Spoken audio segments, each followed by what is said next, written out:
We will continue the next presentation.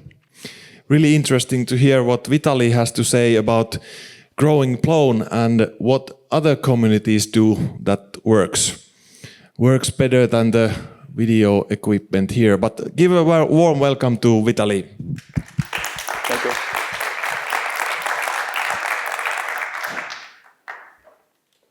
you. Okay, mic is working. Yeah. Hi everybody, great to see you here. I'm first time after 10 years pause on Plone conference. It's very nice, like back in family. One of the best community out there. And yesterday I've been present on a great presentation by Timo, and he talked about what the future will look like in terms of technology. And he mentioned that there are some concerns as we look to the Plone as business owner. And today I want to touch base on that part. We really need that because, guys, this is the situation right now. These are 3 talks in category community in the whole conference. If you realize, I understand, actually, if we would consider that Fred was talking more about maintenance, admin team, spreading the word about Plone, marketing, we have only 2 talks in the conference, basically. And I think on the other conference and events where I was in different software projects, open source, not open source, we have much more than 2 out of 60, 50. Rico-Pekka, how many talks we had overall? 70, yeah, it's a bit too little. I encourage you guys to talk and share your wins, how you sell and market Plone to your customers, because I know we have providers that have some struggles right now, and we have customers, providers that have very good success selling Plone to organizations, and we really need to share experience how it works and not only technical side, and help each other in that regard. So I really encourage, I would like to see next year many more community-based talks in the conference.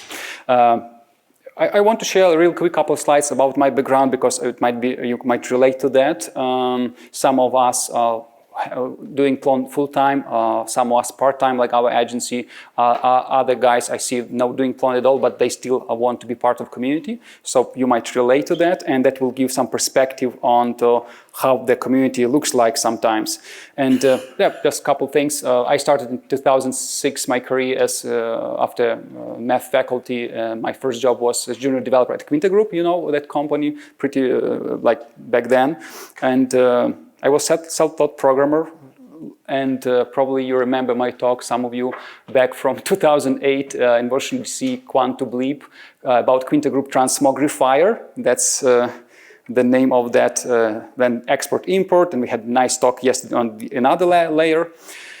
After 3 years in Quinta Group, I left for freelancing because it was crisis economic that time, and there was not many good challenges for me in the company, so I decided to advance my career with some extra things, so I decided to freelance a bit. I had like 2 big Plone CMS projects at that time for 2 years, and in 2 years I had a line of Plone CMS projects all by reference, and I could not do this anymore myself, so I hired for first friend developers. We were a team of 5 developers at that time, back in 2011. We've been doing only Plone at that time. And afterwards, also, about 2016-17, we got many requests for other things as well, like marketplaces, like SaaS products, digitalization for laboratories, and CMS didn't work for that at all, so we had to add something else, and we decided to try Django. And so at that point, we've been Plone and Django, like 50-50. We grew our team to 10, 15, 20 people. Afterwards, I've got a bit extra time. I started to work on my books for Django developers. Sold a few thousand copies of that self-published book. Unfortunately, it's in Ukrainian, so I'm not promoting it to buy it. But yeah, that's how I started to kind of transit a bit to marketing and sales, because by that point, all our sales were natural. We've been doing a great job and just selling stuff. And I, as a programmer, was happy. I didn't have to learn any marketing and sales, right? Always when you do a lot of client work, it's always, at least for me, it was like, I want to try something on my own. I've been doing a lot of startups, trying on the side as a side project, burning the night oil. And then finally, with my partner, Ethan, we launched 2 products finally that been kind of success for us. It was 7-figure SaaS products, both of them. For 5 years, we've been working on that. And it was never our main source of income. It was not the goal. Agency business is my main business, but it was kind of a lot of interesting experience. And after that, I started to understand and relate to my clients a bit more, understanding how hard it is to kind of grow the IT business. So it helped me a lot to understand how marketing works specifically for products. Also, at that time, we got a little less requests for Plone. We never marketed Plone on purpose, like with marketing campaigns. We only started doing that when we already had a full stack of different technologies, like audio license provider. We added React later. We've been doing, we are doing also digitalization for laboratories, building from scratch, also installing some license tools, added AI to our stack. So a lot of things been happening over the last 8 years since then. And right now we're a team of 35 IT experts with business background. Client call us spreadsheet killers and paper burners. When we started, we've been doing mostly startups, and over the last 8 years, we switched more to digitalization for small and mid-sized businesses. And that's the background. But we always had a few developers, about 7 developers that with Plone CMS background, and a few clients, which is about 10% of our revenue right now. Not adding new clients on Plone probably since 2020. So that's the background. Long story short, last spring we had the opportunity to apply for FAT CMS, Plone CMS standard, and I had to consult with some people from community that know how things look right now. And actually I was started to wonder how Plone community is doing right now. And I had time to get back a bit and maybe contribute something. A few months ago, I mailed Astrid with my Plone video, and she invited me to marketing team for a meeting. And now, a few months later, I'm working with the Plone marketing team on plone.org upgrade, providers page, and standing on this stage. So that's the story of how I ended up here after 10 years. So yeah. To give you just a background. And I would tell you that Plone got one of the best communities out there, and maybe it's also because of my sentiment. It was my first job, my first community, my first sim, everything. Python programming language was my first language. And with all that baggage over the last 15 years in sales and marketing, I completely transited from programmer. I not programmed probably for 10 years. And I learned a lot about how other communities work, how to market my products, my services. And I want to share a bit, and also with a fresh eye, I kind of been surprised of somehow things turned the last 10 years, and where we have some kind of holes in the business model and marketing sales, and maybe I would like to share some insights and maybe start the conversation with this presentation basically. I have tons of slides. I had to cut it. I got used to 3-hour events every month for our clients in the agency, so I had to kind of, I will try, but I know time is flying. When do we end? In 15 minutes before 12? At 12. At 1, sorry, at 1. Perfect. 40 minutes, good. So, first question we need to ask ourselves, what makes good open source project and community? I had all the materials that I've been collecting, all these insights from all these ventures I've been part of, but I could not find a simple formula to convey this information to you today. So a few last weeks I've been kind of reviewing all the materials or communities where I'm at, and just I came up with this insight that actually those top communities and open source projects that are the most successful right now, and some of them are our direct competitors, actually are running their communities and their projects as a profitable business. That's a big realization. And then the next question would be like, okay, what makes successful business, right? Successful business is, of course, business model, which is who we serve, what we provide to them, and why do they want this, what are kind of benefits. Second thing, we need great product or service to offer them. And these days, unfortunately, product does not make it. We need some sales and marketing to stand out on the market. And of course, to do all of that, these 3 steps, we need resources, people, and money, finances. Final step is R&D innovation. we can sell it right now, but in order to sell later in the future, still be relevant on the market, we need some innovation. We need to keep our product relevant and competitive on the market in the coming years.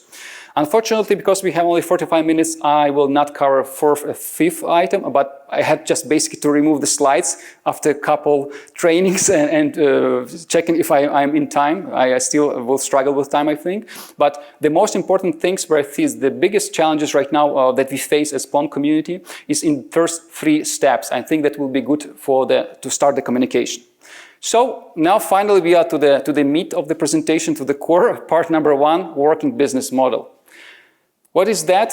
All of us know that's like, it's an example of lean canvas for startups. But the basic question we need to answer here is who do we serve, what we provide, and what are the benefits? Why do they buy it from us specifically? And like any open source project like Plone community, we usually have 2 parties involved. One is end users, those that use the installation of Plone, customers we call them, also enterprises, businesses. And second thing is developers, right? The second part is developers, we call them integrators, providers.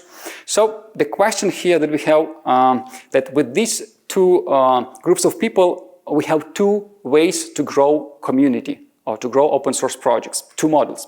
First one is developers first. Okay, many first words.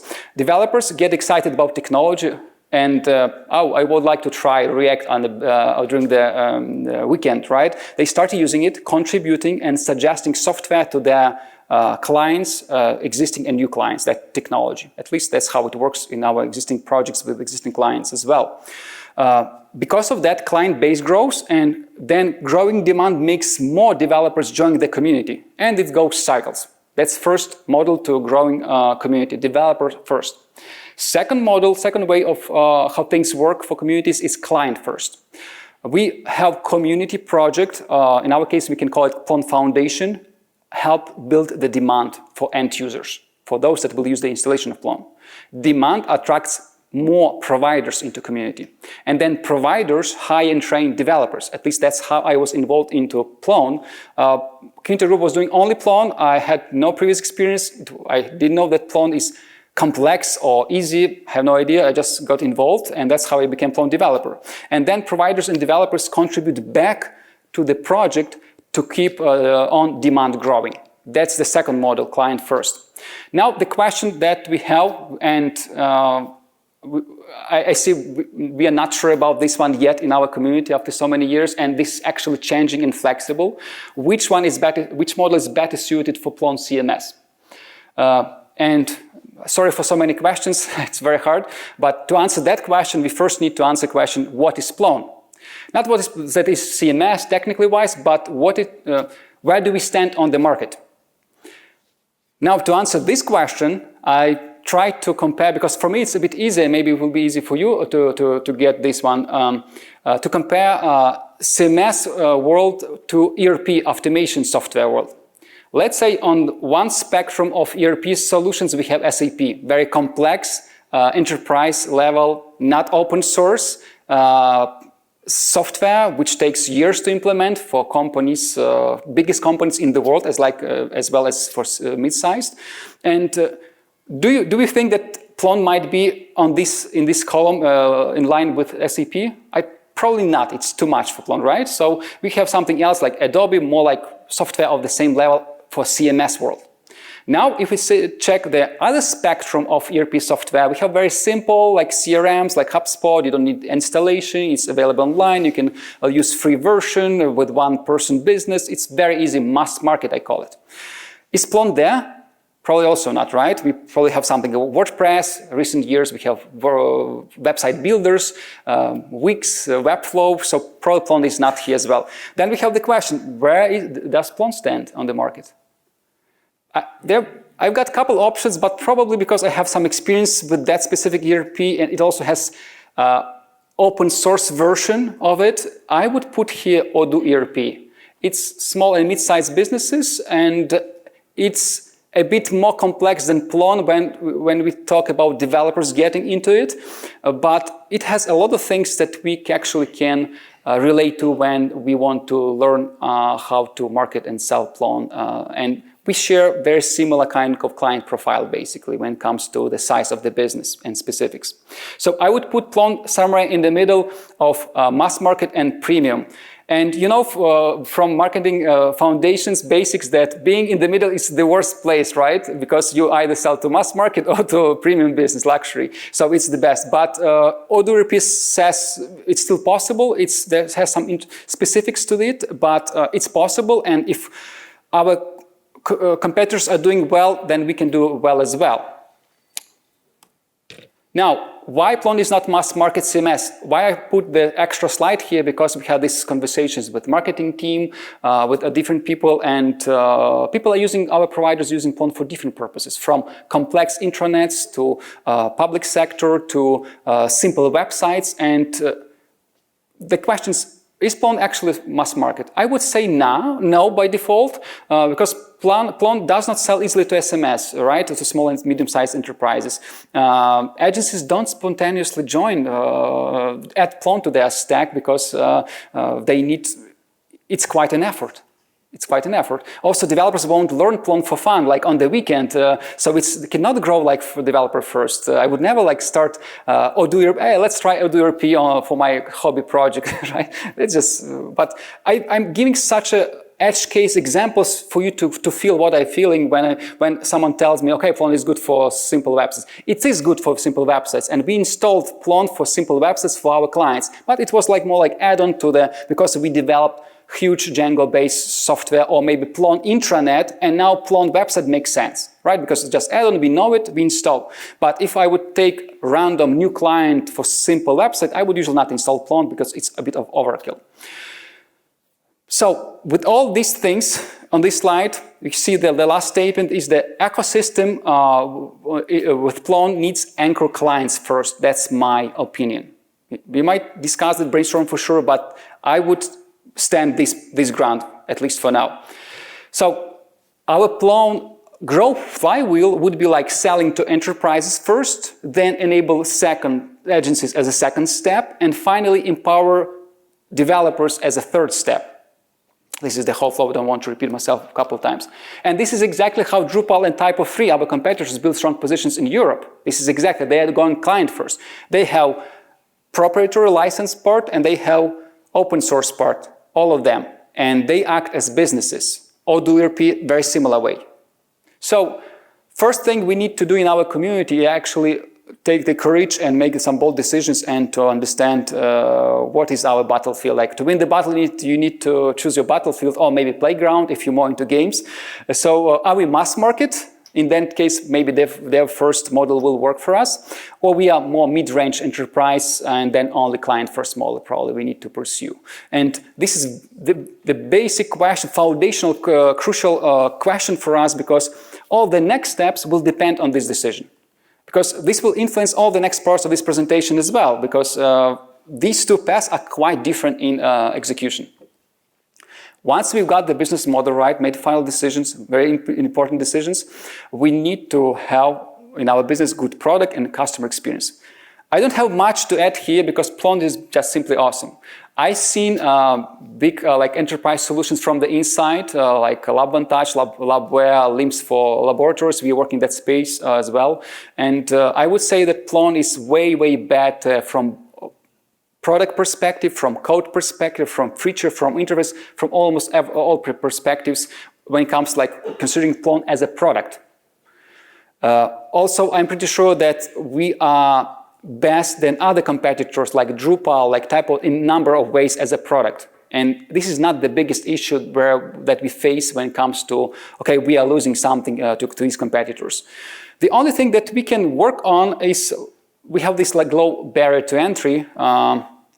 Again, considering this question, I would say that we still need to remember that we are not mass market. We don't need super low barrier to entry. Again, we don't need like some developer randomly take it, install in 2 hours and be happy delivering something. We're not about that. We are more about ODOERP level, which means we don't need to work too hard on lowering that barrier because, you know, like 20-80% rule, after you cover your code with 20% of tests, it's like already enough. all the next percents won't give that much of output. The same about, I think we are already much better than we were 10 years ago. I can see how it's easy to install, the UI much better, a lot of things improved since then.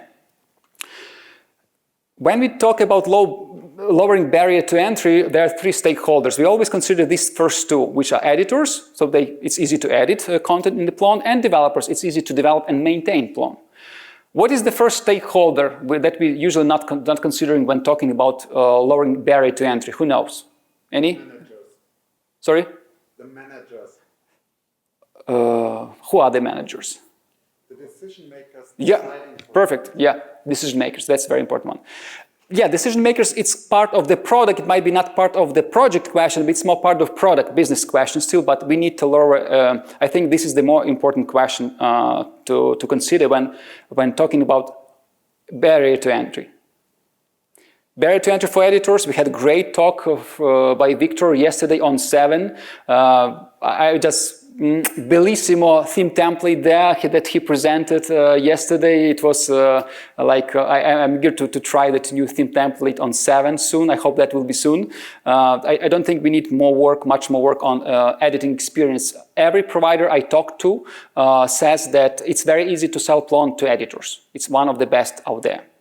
Then we have barrier to entry for developers. Yeah, we have a lot of legacy there. I don't want to stop here too much. We have 11 years ago, Andreas Jung, I know he's here, had this talk, but it's mainly about technical things for developers, why Plone will die. Controversial topic. I think if Plone will die, it will die by different reasons, but definitely not by technical reasons. At the technical standpoint, Plone is pretty on a good level. We just need to, again, pick our battlefield.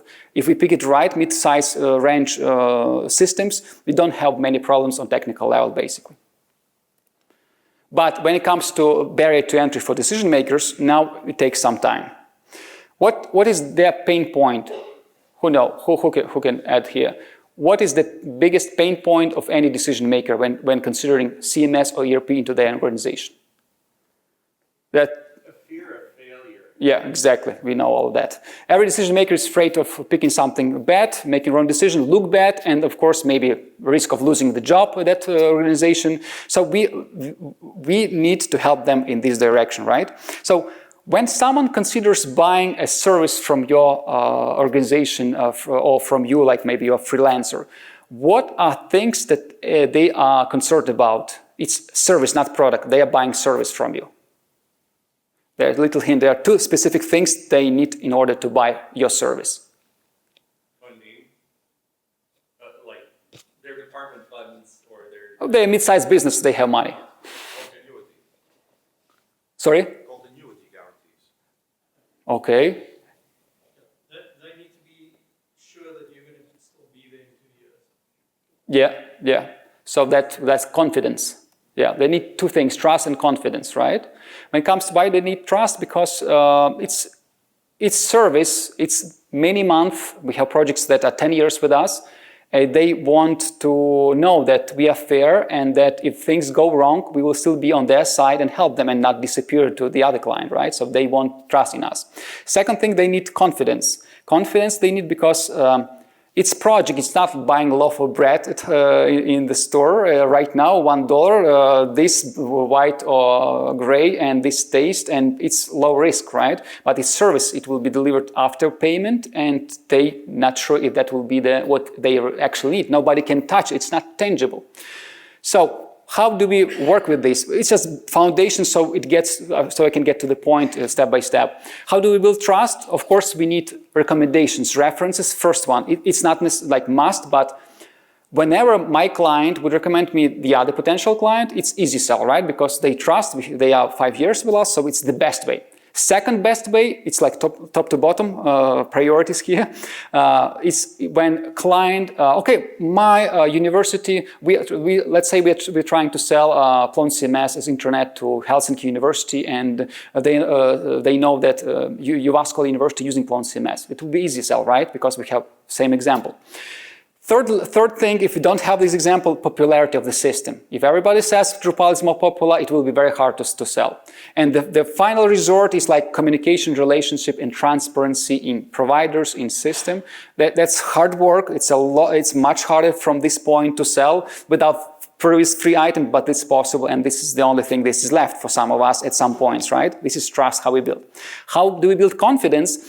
Basically, we need to show that we did something similar before, that this solution was good for something similar before, both community cases and specific portfolio by a provider, on provider side. Also, clients don't like to be being kind of vendor lock-in situation, so they want to see there are a lot of big pool of vendors. And finally, what we are missing right now, I learned about 7 only yesterday in the morning during the presentation, and we don't have it in our roadmap. Clients need to see the bright future, especially in your solution, that Plone has some good roadmap, visible, public. We have it, but it's not very public, visible. And then also they want to be sure that you as a business, a serious business, won't go bankrupt in 1 month after the project starts. So this is how confidence is built. To finalize product part, second part of our presentation, I would say that after these two that we need to care about, I would skip developers for now, not to put it in priority, because Fred had an amazing talk yesterday how little resources we have and people and efforts we can put into our activities. If we would select one, I would definitely go and work on decision makers, lowering entry barrier to entry for decision makers for sure. Like we need strong case studies. We need transparent roadmap, public roadmap, which is not the case right now. And we need a trusted partner network. We have it, but we are working right now on redoing provider section on plone.org. So this is product action plan. Actually not much to do, kind of, right? BDSM, business development, sales and marketing. So, It's the same thing. that's the reason why we have this talk, because we consider this the same thing, and it's very hard for us. We avoid it and we don't want to talk about it. But we need to start allowing it. Yeah, the thing was that Plone 1 was released back in 2001, and back then, I guess it was the only Python-based CMS, right? And maybe there were a handful of PHP-based CMSs, if any. And Plone was at that time very good, and right now it's even better. But at that time, it was just enough having this statement: if you build something good, they will come, users will come, right? It worked, and we got that momentum, and we're still using that momentum. But these days, the situation is quite different. In 2023, you can see it was the first year that WordPress registered decline in its user base growth, and 2024 was also a bit slower for them. 25 will be again, and we can see that among all CMSs, the field of CMSs right now changing a lot because of AI agents, builders, no code, all this stuff. And on one side, it's bad because we also feeling that. And on the other side, even our agency is switching mostly from startups to digital transformation projects, complex things, because all simple things that we've been doing 5 years ago now are replacing slowly by AI, right? And we need to become smarter. We need to build builders or digitalize something that is still only can be done by humans. Same goes about CMSs. So why good? Because this is the problem that every CMS will face now. And we have a very good point in the history of Plone where we kind of going back to like full reset back to 2001, where we have, like any other CMS, reinvent ourselves one more time, especially on the sales marketing, on the market level. And this is a good opportunity in the next 2 to 3 levels, I think, for us to execute our business model, readjust it, and take back our market share, let's say so. Because we will be almost in the same conditions, all CMS projects right now. So I would like us this thing to sink in a bit. Now let's go through BDSM a bit, and for the next 10 minutes. And what are the marketing foundations? We need 3 things: offer, traffic and conversion, right? And unfortunately, we have a bit of problems right now with Plone in every step of this process. So we need to cover all three. I will try to be short with these things. Offer, who and what. I already mentioned during the business model that we want enterprise, mid-range enterprises. This is Drupal website. They are for government, fintech, education, non-profits, e-commerce, media publishing, healthcare. This is type of free public sector, healthcare, sports, transportation, etc., etc. This is auto, insane amount of gap. It's also ERP. We have Wagtail, businesses, okay, not very specific, cultural institutions, government, education. Also, you can see they are reusing like popularity traffic from other systems like WordPress, Drupal, very smart. And even Django CMS, which is very outdated site, they don't do much, and I know it. They still have like at least 4 landings for specific marketers, agencies, developers, universities. And this is Plone website where we have, the only thing I can find something similar was they use Plone. And when I click it, it's case studies, of course. We have 7 public sector case studies, and we have 1 private sector case study, but it's good. But this one is very good, but only 1. That's the problem with it. So client, the end user, if he will find his road to our website somehow, will have to learn on himself to guess or ask ChatGPT, is Plone CMS good for my business? There's no way to find this out. Well, okay, one small call to action here. We are interviewing providers right now, trying to extract as much as possible case studies, especially private sector. If by any chance you have some private sector case studies especially, or public, fresh public sector case studies, please submit to that link hidden behind this QR code. We need a bit of your help to redesign and add some niches and case studies to our website. So I would I think that this first part of business model, we cannot just go to all the possible industries and niches and they're saying selling to everybody means selling to nobody, right? So it would be nice to outline a couple verticals, 5, 10, 15, whatever, wherever we can get some strong case studies and put it on the website and everywhere on all our marketing channels.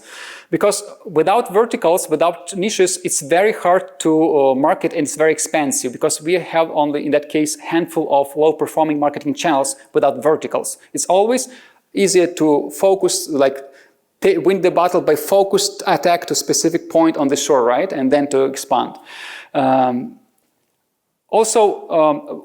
I know some of you have this concern, but in that case, we have to reject all other projects. No, it's not true. You can still use for everything. In our website, we have many verticals in our agency, but we have many websites that are outside. We say that we are SaaS, but we're actually doing digitalization, and all these projects still come to us because we have a couple good case studies. So taking the ground means that we have some basic, best, ideal profile niches that we want to pursue actively, but on the other side doesn't mean that we need to reject anything else. And I see that's a big concern among some of you, and I would emphasize it's not like that.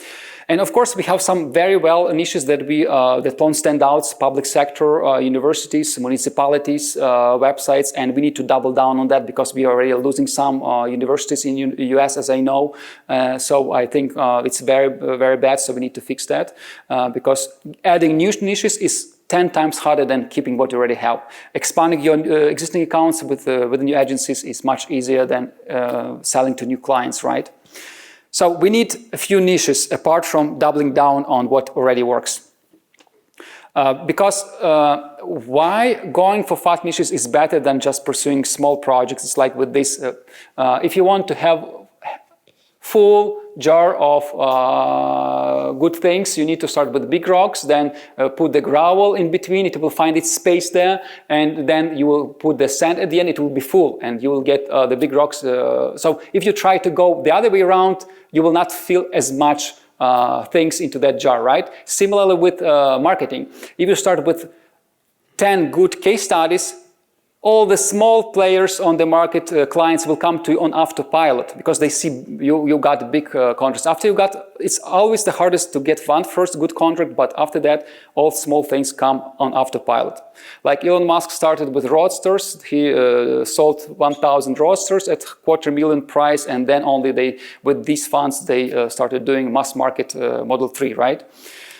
Also, the good example, Facebook released React.js. Big players adopted for complex UIs, dynamic UIs. And now our client that has 10 pages static websites wants React.js for that, even though we are saying him, no, it will add 50% to the cost of the development. No, I want React.js because all these big boys are using. I want Plone to be on the same position when we have to reject all small projects, but they want Plone because it's so popular. That would be the good case. That's about niches and profiles, ideal client profiles that we've been doing, spending a bit of time with marketing team on avatars, Astrid, with that initiative, very good one. And now, after that, we want to get some traffic from these niches. What are 2 low-hanging fruits for Plone right now? Some things that we are already doing, but maybe we're not doing it good enough. Anyone? 2 marketing channels that we're already doing. Government, universities. More like channels, like specific marketing activities where we can pull traffic from. Generate traffic. Yeah, generate traffic, yeah. Social media, right? Okay, yeah. Conferences. Yeah, exactly.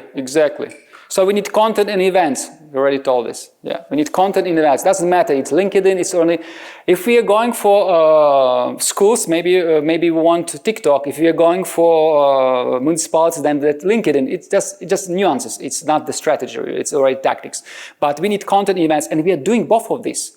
We are just not doing with a specific purpose to bring new blood in terms of end users to the community. That's it. But we are spending a lot of efforts already here. Let's go one by one through that. This is Plone.org traffic. We have 1,468 visitors to Plone.org in September. So that's not much. And that will like, half of that is like from India and probably developers. Then we have Vitaliy CMS traffic. It's 10 times more, and I know they are putting some real active efforts into that, into SEO, and they are pushing that. And it's much younger site than Plone.org, and you can see we have 23 million backlinks, and these guys only like 200,000. And this is Django CMS traffic for many years. They haven't updated anything. They are doing right now Django CMS.org upgrade, site redesign. And they have twice more than we have. And they're doing nothing. It's a very small site. Any guesses why? Because they were lucky enough to be based on Django, and Django brings them traffic, that's it.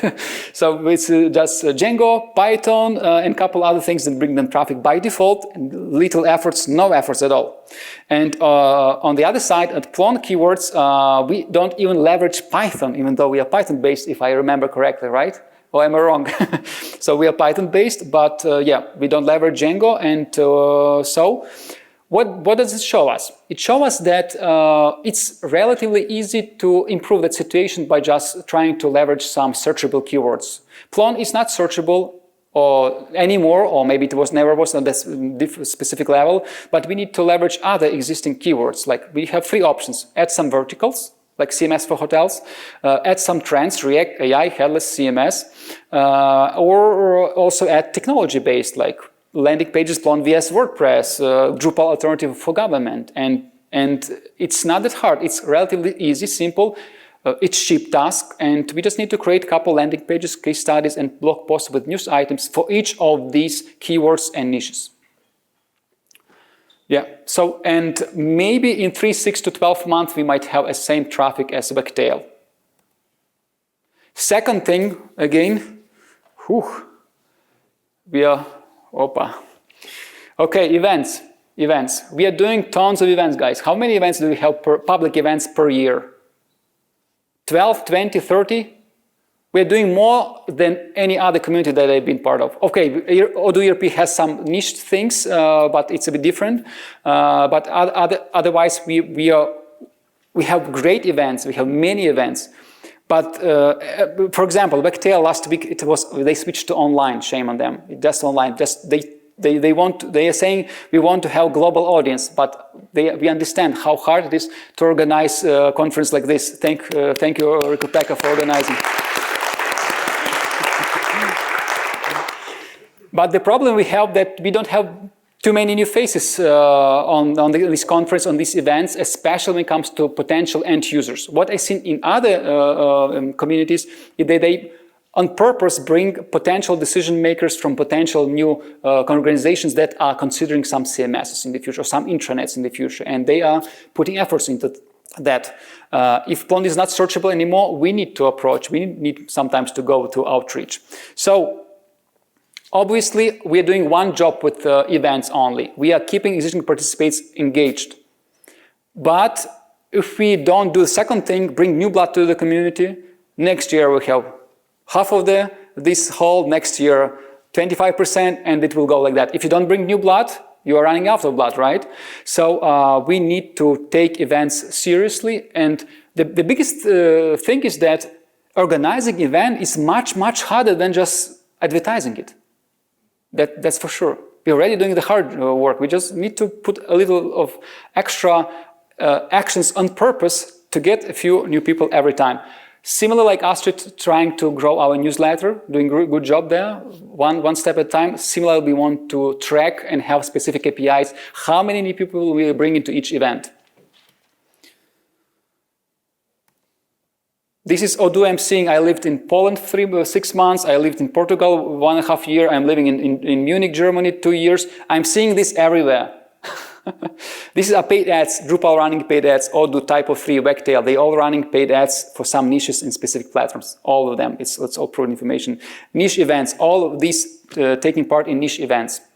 If we can take part in the niches where we already identified ourselves with good case studies like public sector. If we add a couple more niches, we can also now a lot of new channels opening for us afterwards. Niche events. This is very effective, actually. And these guys are using niche-based events, online and offline, putting booths on the conferences. Again, do we necessarily need to run paid ads or participate in other events? It depends. Of course, I think that we just need to drive new people to our events. But there are many ways. Your colleague Miro, these guys printed paper slips and put here on the walls, and they got 6 participants to the conference paid. It was zero, it was 15 minutes and 0 budget, right? So converting traffic, last thing, I running out of time. We need again more case studies. Improved providers listing, and we need to redesign Plone.org. It does not convert, it doesn't bring traffic, and it does not convert. It doesn't even do a good job right now for existing participants to check what's going on for Plone. And of course, we don't do any job in converting new users to installations. And the biggest controversial thing that I have here is leads follow-up. Maybe we need sales manager. It will be very hard to convince us go this road. But I probably, after that, I have one more slide and we are done. I will shorten this up a bit. So I'm a firm believer that Plone Foundation can and should help providers promote and get contracts like other communities are doing. In turn growing Plone itself. It might be for a fee, it might be for barter, comeback contribution. Let's say we helped you close, you as a provider close this contract for 12 months, then please you now give us back 40 hours of development to the Plone. We need some obligations. We cannot run and compete with professional marketers and business owners with team that are only volunteers without any obligation. We cannot, unfortunately. This is the dashboard how Odoo gives you leads in your region when you are Odoo license provider. You are paying for the license, they give you leads for free. People finances, we are. The only thing, the final note I want to kind of sing and finish the presentation is Just imagine what could be possible if 1 year from now we would pick couple niches, 5, 10 niches, vertical selected, and that we would put a couple strong case studies for each of these niche. We would redesign Plone.org for more traffic and more conversions. And also we turn events into lead generation machines. How different Plone community will look like? Just think about that. Because top open source communities and projects operate as if they were a real profitable business. And the game on the market changed a lot since 2001.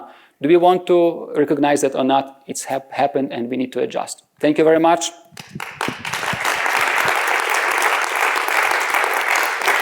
Thank you, Vitaliy, for your energizing presentation. We don't have time for questions, but I will tell you this, that there will be new blood. The PyCon Finland will start tomorrow. I'm hoping to see them already in our party tonight. So do the BDSM thing and integrate them into this community and it'll be all right. Thank you, Vitaliy, and let's have a lunch.